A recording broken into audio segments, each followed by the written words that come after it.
Roll call shows 6 city councilors are present. Councilor Noonan is absent. Next item is pledge of allegiance. This evening, Raymond Hill, Boy Scouts working on the citizenship award, is going to lead us. Would you please join me in the Pledge of Allegiance? I pledge allegiance to the flag of the United States of America and to the republic for which it stands, one nation, under God, indivisible, with liberty and justice for all. Next item is item number 3, special order of the day and announcements. There are none. Item number 4 is public hearings. Public hearing on 4A is a resolution approving the vacation of a portion of the Gateway Boulevard. Thank you. Right-of-way in the city of Beloit and Rock County, Wisconsin. Plan recommendation for approval is 4-0. Ms. Christensen, could you give us the report, please? The city has received a petition to vacate the portion of Gateway Boulevard located adjacent to 2001 Gateway Boulevard. This piece of right-of-way was originally platted and dedicated in 2002. It was one of 3 certified survey maps prepared to allow for the extension of Gateway Boulevard. The original plan for Gateway Boulevard was to connect it to Collie Road east, then to Town Hall Road north, to the Hart Road and Interstate 43 interchange. However, through a series of public meetings with Turtle Township residents and other interested parties beginning in 2007, engineering staff determined that Gateway Boulevard should be realigned to avoid moving additional truck traffic onto rural township roads. The City Council then approved a relocation order in October of last year for the current alignment of Gateway Boulevard, which does not include this small platted section of right-of-way. The properties to the north and south of this piece of right-of-way are owned by MLG BRC Beloit LLC. If this vacation is approved, the land will be returned to the adjacent property owner. No comments or concerns were raised by any of the city's review agents, and there are no utilities in this section of right-of-way. Plan Commission held a public hearing at its August 19th meeting and recommended approval of the proposed street vacation. Thank you, Ms. Christensen. I'll open the public hearing on 4A, a resolution approving the vacation of a portion of Gateway Boulevard. Does anyone wish to appear and speak on that? I note there are no citizens present. I'll call for discussion or presentation from anyone on 4A. Once and twice. I'll close the public hearing. And does anyone wish to make a motion to approve 4A? I would move to approve 4A. All right, Mr. Dench and Ms. Johns. Any council discussion? Questions? I'll call the question. All in favor signify by aye. Aye. Those opposed? Very well, motion carries 6-0. 4B is a public hearing on a resolution approving a vacation of a portion of Gateway Boulevard right-of-way in the city of Beloit, Rock County, Wisconsin. Ms. Christensen, the report. The city received a petition to vacate the portion of Gateway Boulevard located along the northeastern edge of 1750 Gateway Boulevard, which is Hawks Ridge Apartments. This piece of right-of-way was originally platted and dedicated in 2004 by Certified Survey Map. At the time the Certified Survey Map was approved, staff requested the dedication of land because there was a possibility that Gateway Boulevard would be extended north along the section line. The final Gateway Boulevard alignment does not require this piece of land. If the street vacation is approved, the land will be returned to the adjacent property owner, the Hawks Ridge Apartments. No comments or concerns were raised by any of the city's review agents. There were no utilities in this section of right-of-way, and Plan Commission held a public hearing at its August 19th meeting and recommended approval of the proposed street vacation.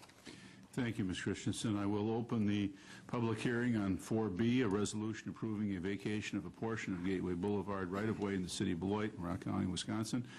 Does anyone wish to appear and speak on 4B? I note there are no individuals who are other than city related or others stepping forward. I'll call it a second time, anyone wishing to speak on 4B, and a third time, anyone wishing to speak on 4B. I'll close the public hearing and entertain a motion to approve 4B. Will approve. Mr. Levy? Second. And Mr. Haynes. Additional council questions or discussion?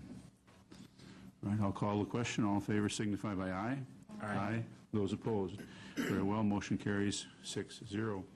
Item number 5 is citizens' participation. This is an opportunity for individuals to address the council on items that may come before us this evening or in the future. I haven't received any documents indicating anyone wishes to speak to us this evening, but if you do, this is your opportunity to step forward. Very well. Item number 6 is the consent agenda. This evening, it consists of items A through G. Excuse me. All items listed under the consent agenda are considered routine and will be enacted by one motion.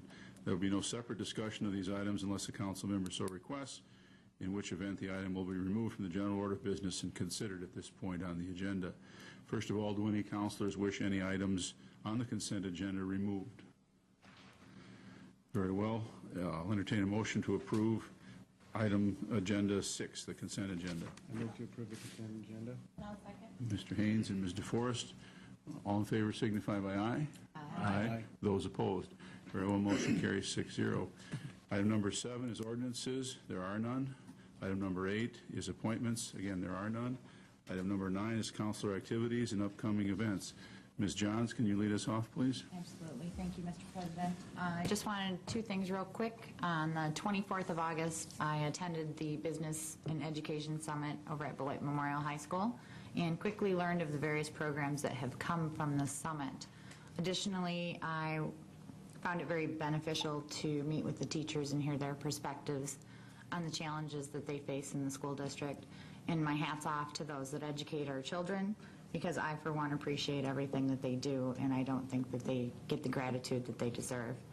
And additionally, I just would like to thank those that worked on McKinley Avenue north of Burton. It's beautiful, so thanks. Mr. Haynes? Nothing to add today. Mr. Levy? Just a couple things. I would like to thank Mr. Kyle Weaver for coming back to the city of Beloit and giving back to his community through basketball camps and then donation of food for Feed the Children. And I think that's a wonderful opportunity that we have when people go off and become stars and come back and don't forget little old Beloit, as I often say, and and also to Julie, who's the star of the newspaper that day, because they interviewed her. But it just goes to show you the talent that Beloit has and how much people really think about this city, that they can go back and they always want to get back to their community. And then also to the city manager and the city staff for a wonderful job in this budget season. And we know it's going to be tough, but they have done an outstanding job of exhausting all options that we may have. So we look forward to seeing what they're going to bring forward. But I want to thank them ahead of time because I know it's a tough job. It's going to be a tough budget, but I really appreciate all the effort that everyone is giving to do the best they can for the city of Beloit. Thank you. Mr. Dench? Well, again, real quickly, I do want to remind the public that this weekend is Heritage Days in Beloit. Summer may be over, but the fun continues. 3-day event, 11th, 12th, and 13th.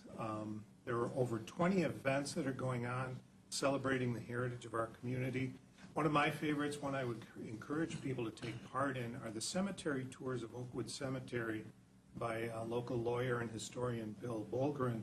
It's a fascinating way to review the history of our community by looking at some of the gravestones and the stories about the people who are lying underneath them. So partake of that or any of the other great activities coming up this weekend. Thank you. Ms. DeForest? I have nothing, thank you. All right. I also attended, along with Councilor Johns, the summit with education and the business community, and I would encourage people to participate, as did Councilor Dench, this weekend in the outdoor activities that are around us. Take advantage of them. We aren't going to have all that many more great fall days, but hopefully it'll be good weather. And that's all I have.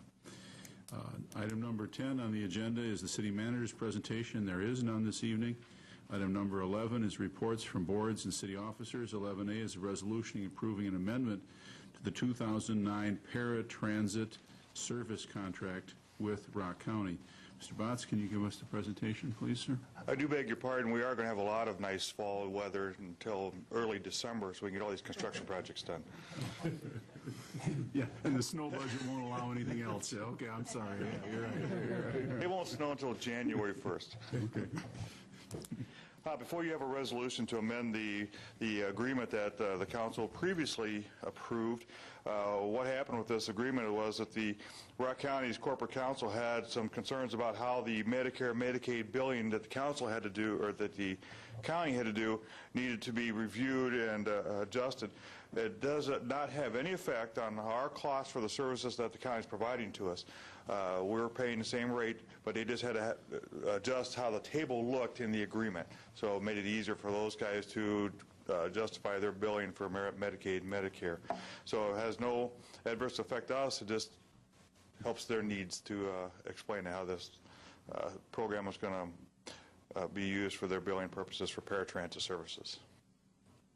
All right, thank you, Mr. Botts. Is there a resolution to approve 11A? I'll move to approve 11A. All right, Mr. Forrest and Mr. Haynes. Additional counselor comments or questions of Mr. Botts? All right, I'll call the question. All in favor of 11A, please signify by aye. Aye. Those opposed? Very well, motion carries 6-0. 11B is a resolution authorizing the city manager to enter into a mutual cooperation agreement under the 2009 American Recovery and Reinvestment Act, Healthy Homes, Healthy Kids Lead Hazard Control Program for federal fiscal years 08, 09, 10, and 11. Ms. Christensen, can you give us the staff report, please? Lead poisoning continues to be a major issue facing Wisconsin's children, and Beloit is on the state's list of high-risk communities. The most recent data shows that 3,488 children were poisoned in Wisconsin in 2007, and 73 of those cases were children in Beloit. In 2006, the consortium of the cities of Beloit and Janesville and Rock County received a HUD lead hazard reduction grant of $1.1 million. The city of Beloit has utilized its portion through the Housing Rehab Loan Program to make 34 dwelling units lead safe for the children of Beloit, with more projects currently underway. Under the stimulus program, HUD has awarded Rock County $1.1 million from the Healthy Homes, Healthy Kids Lead Hazard Control Program. The funds from this grant will continue to be used to provide resources to homeowners and landlords to make their dwellings lead safe for children. The resolution before you tonight, if approved, would authorize the city manager to enter into a mutual cooperation agreement with Rock County and the city of Janesville. Under this agreement, Rock County would be the lead agency, with each participant receiving a third of the grant. Local match is required and will consist of in-kind contributions, CDBG, and neighborhood stabilization funds from the city of Beloit, or cash match provided by the property owner. All right, thank you, Ms. Christensen. Is there a motion to approve 11B? Move to approve. Mr. Haynes and Ms. Johns. Additional counselor comments or questions of Ms. Christensen? All right, I'll call the question. All in favor of 11B, please signify by aye. Aye. Those opposed? Very well, motion carries 6-0. And in the briefest city council in my history, the motion to adjourn is next. Mr. Levy. Second. And Ms. Johns, all in favor? Aye. We noted the time, 11:07:14. That's, wow.